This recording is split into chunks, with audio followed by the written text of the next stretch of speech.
माझ्या प्रिय भावांनो आणि बहिणींनो, सुवार्थेसाठी आपले कान उघडे असले पाहिजेत आणि आपलं मनही उघडं असलं पाहिजे। सुवार्ता कानाने ऐका, ती आपल्यासाठी आहे, आपल्या उद्धारासाठी, आपल्या तारणासाठी, आपल्या भवितव्यासाठी आहे। माणूस या जगामध्ये कायमचा राहणार नाही आहे।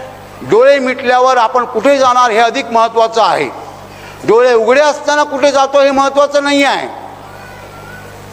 डोळे उघडे असताना आपण हजार गोष्टी करतो आणि त्या सगळ्या गोष्टी क्षणिक असतात। मटण खातो, मासळी खातो, भाजी खातो, परदेशात फिरतो माणूस, मोटरसायकल वापरतो, कार वापरतो, कॉम्प्युटर वापरतो, सोनं नाणं वापरतो, ह्या सगळ्या गोष्टी क्षणिक आहेत, अल्पजीवी आहेत। डोळे मिटल्यावर आपण कुठे जाणार हे अधिक महत्त्वाचं आहे।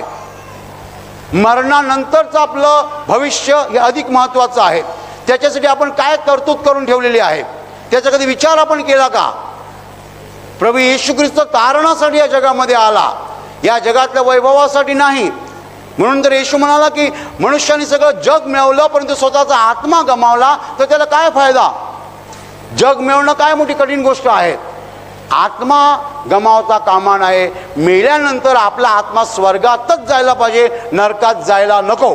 माझ्या प्रिय भावांनो आणि बहिणींनो, सुवार्थेसाठी आपलं मन उघडं असलं पाहिजे, कान देऊन सुवार्ता ऐकली पाहिजे आणि त्या षंढाने जशी सुवार्ता ऐकली आणि त्याचं तारण झालं तसं आपलं सगळ्यांचं तारण व्हायला पाहिजे।